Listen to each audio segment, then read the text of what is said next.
baby brother looks on. John Moran, see you in heaven, brother. So I know y'all just heard a little bit of that song that I was just playing. It's actually a song by R.A. the Rugged Man, called "Get Through the Day" or "Through the Day." Still get through the day. There it is, and it's a dope track, man. It's a real dope track. You know what I'm saying? Basically, what I get from the song is that it's saying, irrespective of what you're going through, you know what I'm saying, you still gotta try to make it through your day. You know, people out there with some real fucked up lives, you still gotta try to find a silver lining in every cloud. You know, it's a dope song, man. If you guys have never heard of R.A. the Rugged Man, which I'm sure most of you have not, definitely check this kid out, man. The dude is dope, man.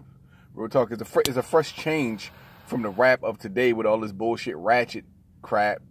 Anyway, so that's not even what I wanted to talk about. The video itself, or rather the song itself, is a good segue into what I wanted this video to be about. And what I wanted the video to be about, and pardon me if some of you people are, I guess, not aware of what the smoke was. I'm smoking a blunt right now.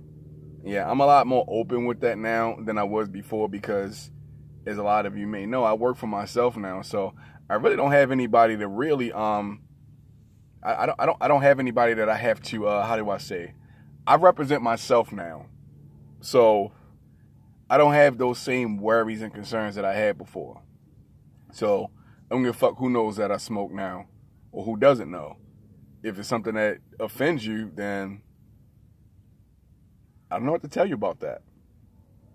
But I just want you to know that 29 states in this country have already legalized it. So we're the majority now. But anyway,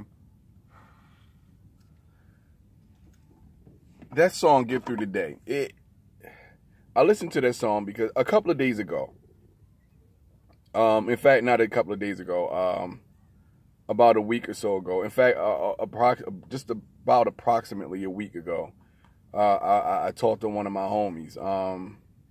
Maybe it was a little bit longer than a week ago. I talked to one of my homies, and grown-ass man, you know, ex-gang member, all that shit, you know what I'm saying?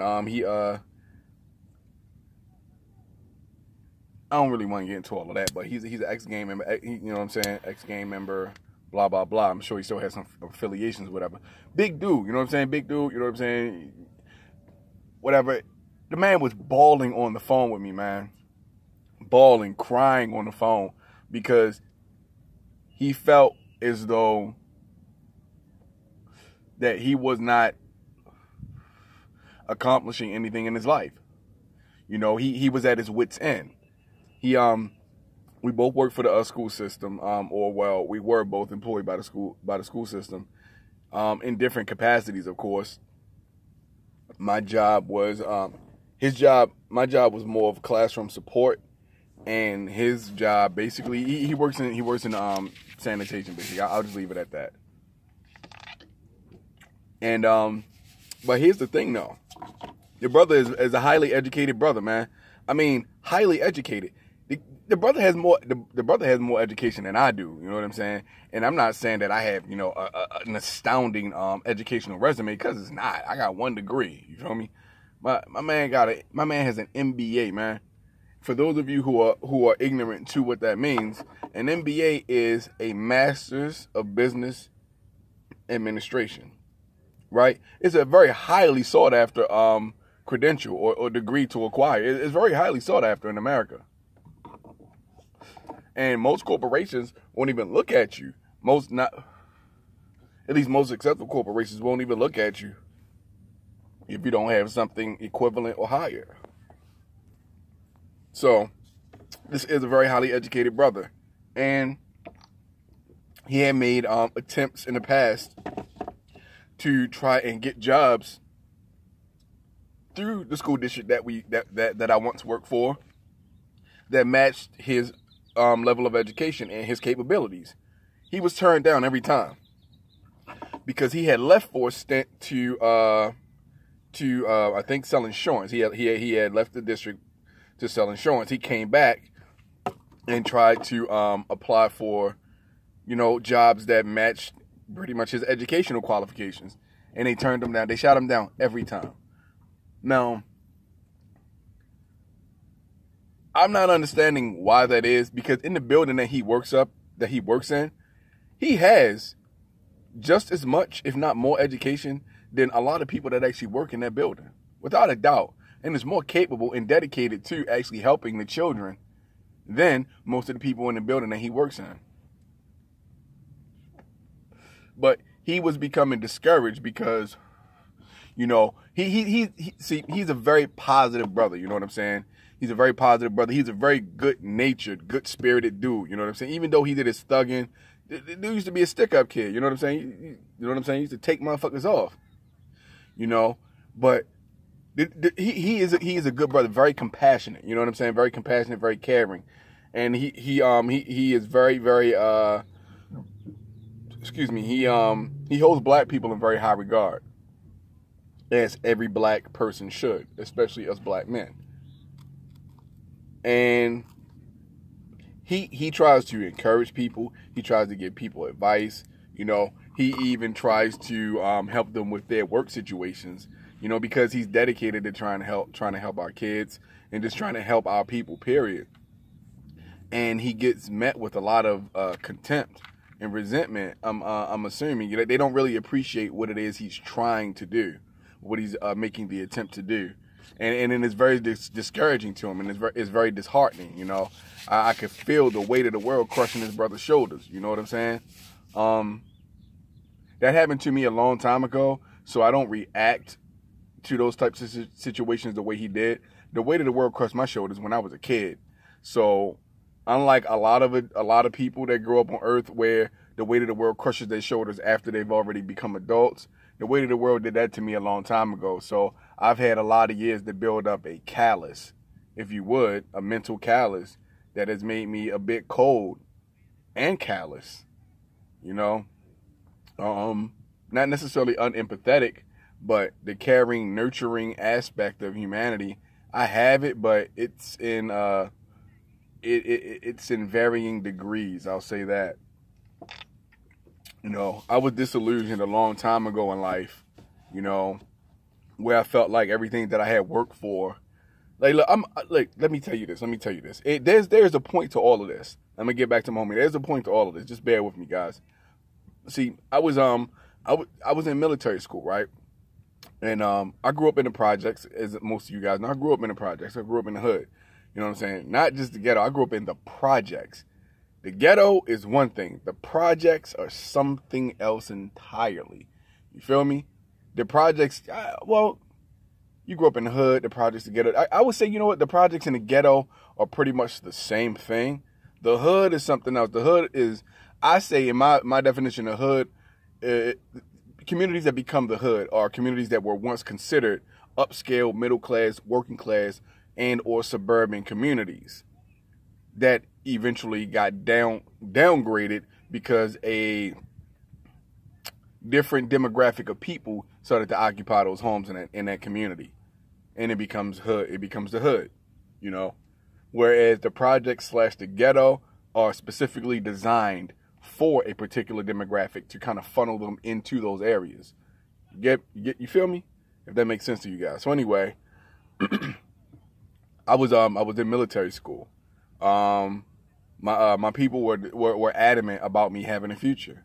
They were adamant about that. They wanted my grandmother wanted me. Rest in peace, Granny. If you guys have watched any of my earlier videos, more recent, more contemporary videos that I've done, that I lost my grandmother last year, and she was a very integral part of my life.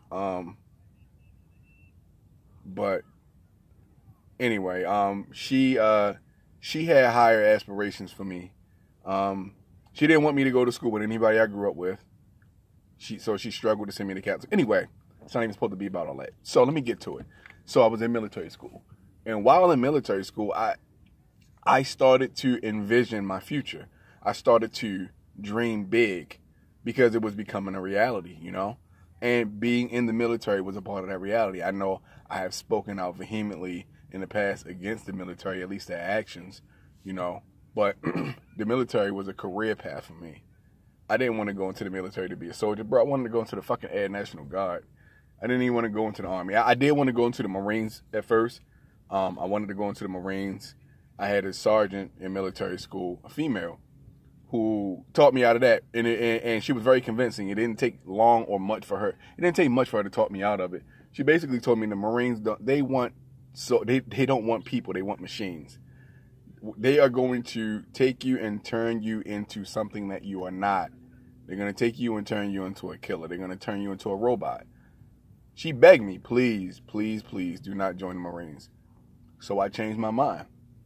We took a trip to the Air National Guard base over in Maryland, and we went, and I started hearing of all the different things that they offered. You know, they had a boxing team. You know, the Air Force, Navy, all of them had boxing teams, and that shit was right up my alley, man. That was right up my alley. I knew from that moment exactly what I wanted to do, and I planned out the next 10 to 20 years of my life based on me going into the military, joining the boxing team, and then going to school for civil engineering. You know, that is what I was going to do. That was my plan. That was my plan. To go to school, join the boxing team. You know what I'm saying? Get some position in the Air National Guard, doing something technical. You know what I'm saying? Possibly, you know what I'm saying? A fucking a fighter jet mechanic or something like that, while going to school for civil engineering. That is what I was. That was my plan. The next 20 years of my life were mapped out. You know, I would be able to retire from the military with full benefits in 20 years before the age of 40. You understand what I'm saying? I planned, man. I had big plans, man, big plans. But those plans always involved me being able to be independent. At the end of everything, after gaining the experience and knowledge and everything that I needed to be independent. I graduate military school, get home. Long story short, night before I was supposed to go see my recruiter, because I was 16 at the time. I was 15 when I graduated. By the time I was going to go see the recruiter, I was 16. So, of course, my family would have to sign over their rights to the military, which was fine. Everybody was on board with that. The night before I was supposed to go see my recruiter, a fucking drunk driver ran a stop sign and T-boned us. And I broke my femur in 3 places. And I was fucked up mentally for a long time. Because to me, my life was over, man. My life was over.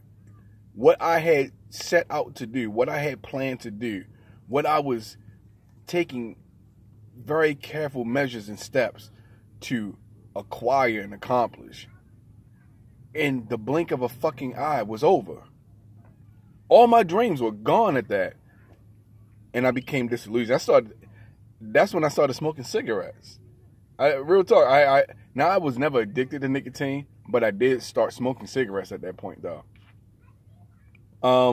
I had developed a lot of bad habits that I didn't have before then. And I was completely disillusioned, man. Life had dealt me a raw deal, and I was upset about that shit for a long time. It's not the very same thing that my homeboy is going to, because he's kind of upside down in life right now. You know what I'm saying? His positives don't outweigh his negatives, you know? And this man was crying to me on the phone, you know? And what I told him was, because I'm a tough love type dude, you know what I'm saying? I'm gonna keep it 100 with you. I'm not gonna do anything to make you feel bad about yourself. That's not what I'm gonna do. I'm gonna encourage you. I'm gonna try to encourage you the best way I can. But it's not gonna be with a soft, caring voice, like I'm rubbing your back while I'm talking. No, that's not me. I'm not doing that, man.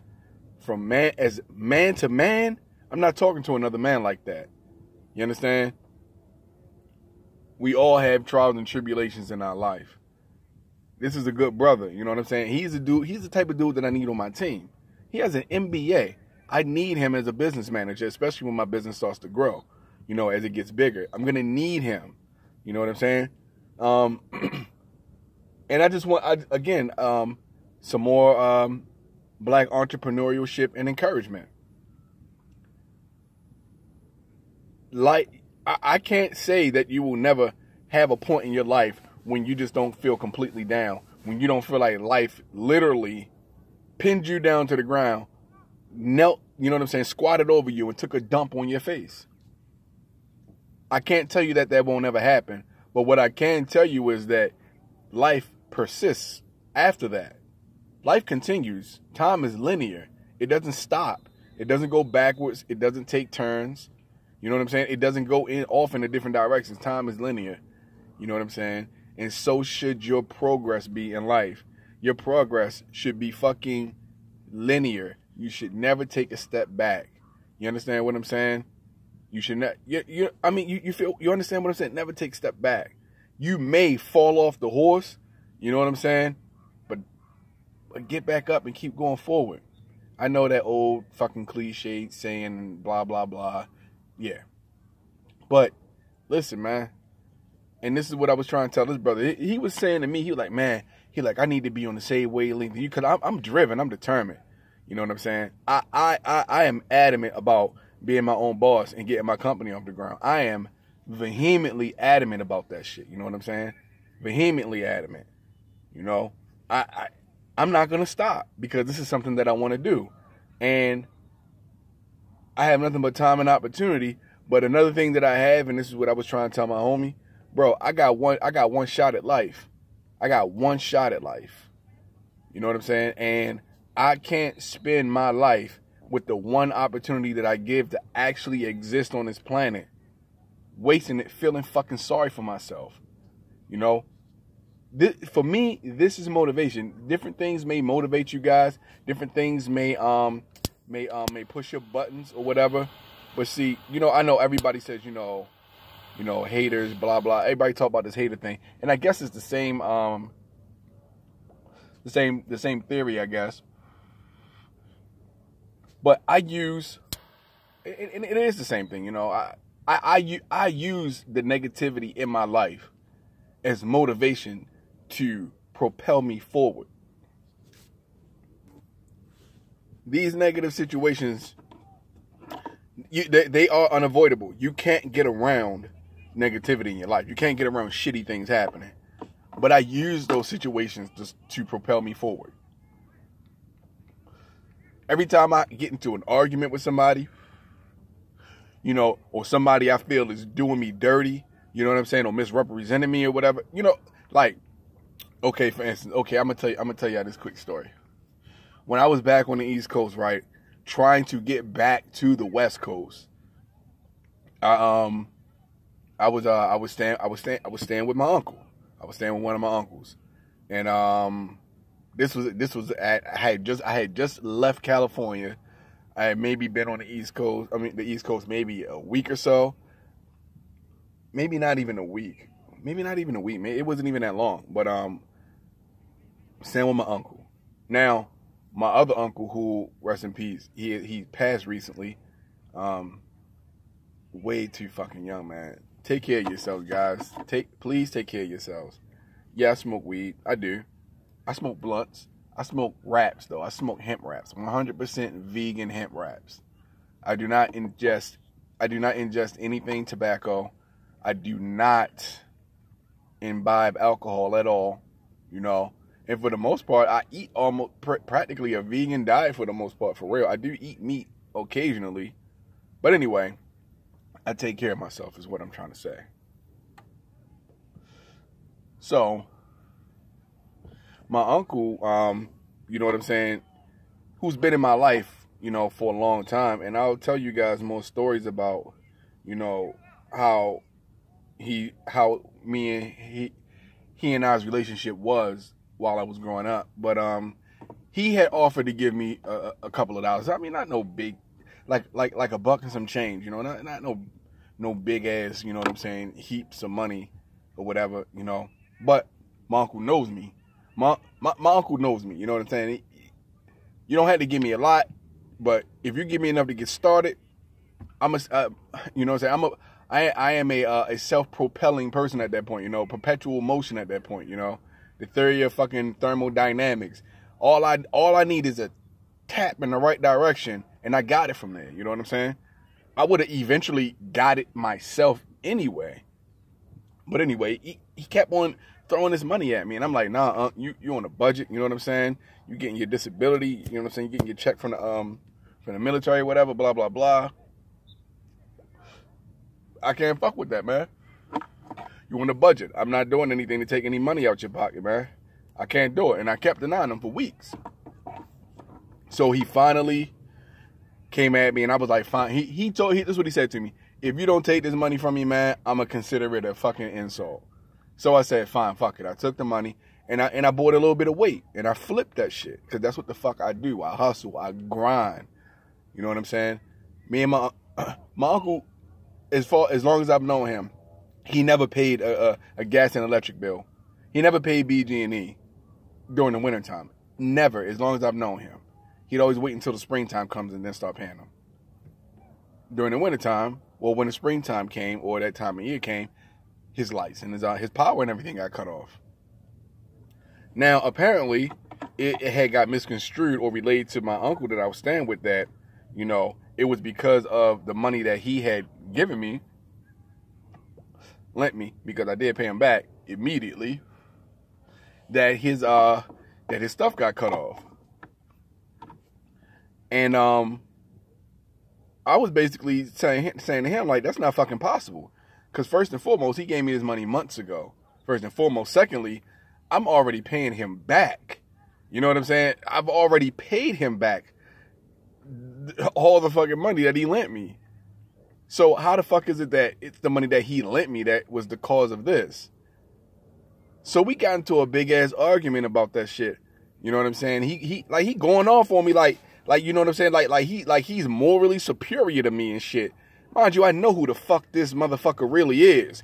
I mean, I know who he really is. I'm not gonna divulge that information here, but I know who and what the fuck he really is.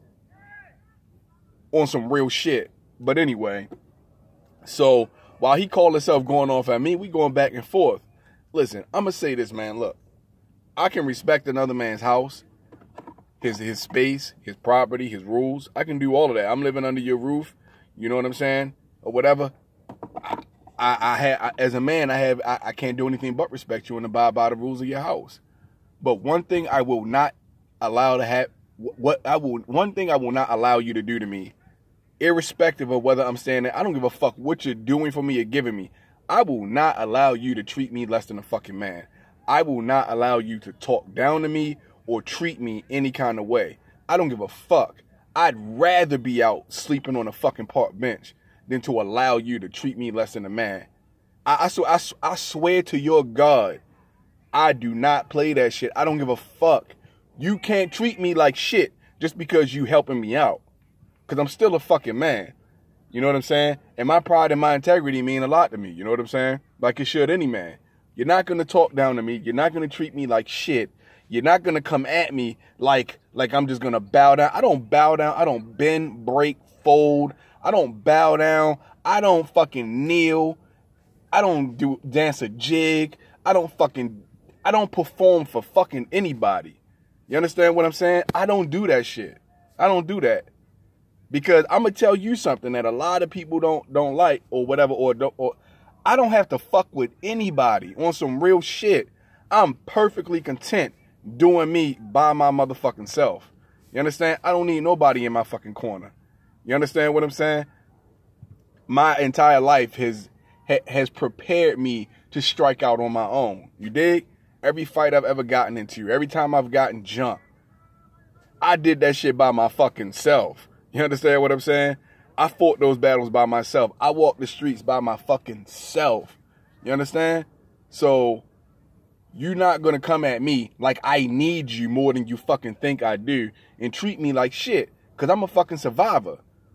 I will survive.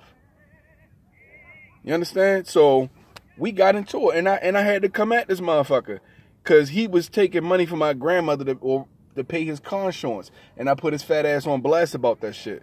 How the fuck you gonna come at me talking about your brother and his money that he gave me, he begged me to take from him, and you were paying your fucking car insurance with my grandmother's money that you haven't paid back yet, motherfucker? Oh, he hated that shit, but fuck you. You're not gonna talk to me any kind of way. I don't give a fuck if I'm staying in your crib. Who the fuck you think I am? Now to segue back into my homeboy. this is the kind of attitude that he says he wish he had. He does have that kind of attitude. You understand what I'm saying? He does have that. And what I was trying to convey to him was, man, irrespective of the trials and tribulations that I have gone through, like that situation, I use those events as positive aspiration. I use that to propel me forward. You understand what I'm saying? Because my whole thing is, I am going to do everything in my power to make sure that this situation that just happened never happens to me again. This is not going to happen to me again. So I'm going to do everything in my power to make sure that it doesn't. If I got to put in 20, 50 applications a day, spend a whole day calling motherfuckers trying to get a job or whatever the fuck I got to do, I'm going to do that shit. I'm going to do that shit. And if I got to, when you down and out like that, it usually comes to, I hit the fucking streets and I get that paper. You know what I'm saying? 2, 3 o'clock in the motherfucking morning, out that bitch grinding. On the weekends, Friday, Saturday, Sunday I might chill. Sunday's a little bit slower. Get up Monday, go do some construction shit, get off of that, hustle. Weekend come on a grind, doing my little whatever I was doing. Hey, that's how you get it. Stacking bread, stacking paper. If I didn't need to buy it, I didn't buy that shit. You know what I'm saying? But I made it. I set my mind to accomplish and acquire certain things, and that's what the fuck I wanted to do, because I felt like I had to do that shit. I had no fucking choice. You understand what I'm saying? So knowing that I have that kind of drive and that kind of determination is what helped me strike out on my own and start my own business. You know what I'm saying? Because I get out that bitch and I grind. I'm not going to see myself go hungry or my kids. You feel me? And this is what the fuck I'm trying to convey to my homeboy who was crying on the phone to me. I'm not going to demean him, and I'm not going to try to take away his manhood because he was crying. It doesn't make you less of a man because the weight of the world has fucking crushed you and you got emotional about this shit. Doesn't make you less of a man. I think it takes a real man to be able to cry in front of another man so openly and easily. You understand? To be able to bear your feelings like that, your emotions, something that men don't do a lot, that takes courage, man. You know what I'm saying? But let this be a lesson to my brother and all of you other brothers out there. Man, don't ever let the weight of the world get you to a point where you start doubting your own greatness. You understand what I'm saying? Like the dude Acrobatics say in the song, you know what I'm saying? We must, as people, remember who and what we are. You understand? It is not my job in life to try and demean another black man, to try and take something away from him. You know, it's my job as a black man to help build you up, to help lift you up, which is why it's so important for us to be entrepreneurs. You know, in the cities where we are the majority, the cities where we are the majority is almost 50% and higher unemployment rates. Why is that? Because Asians have companies and businesses, Mexicans, white people, East Indians. We don't have businesses, and we don't hire each other when we do have them. We don't have enough businesses. That's why our unemployment rate is so high. Mexicans hire Mexicans. Asians hire Asians. White people hire white people. And I'm not mad at them for doing that. I'm mad that we're not doing that shit. But, like man, listen. I'm going to leave y'all with this, man.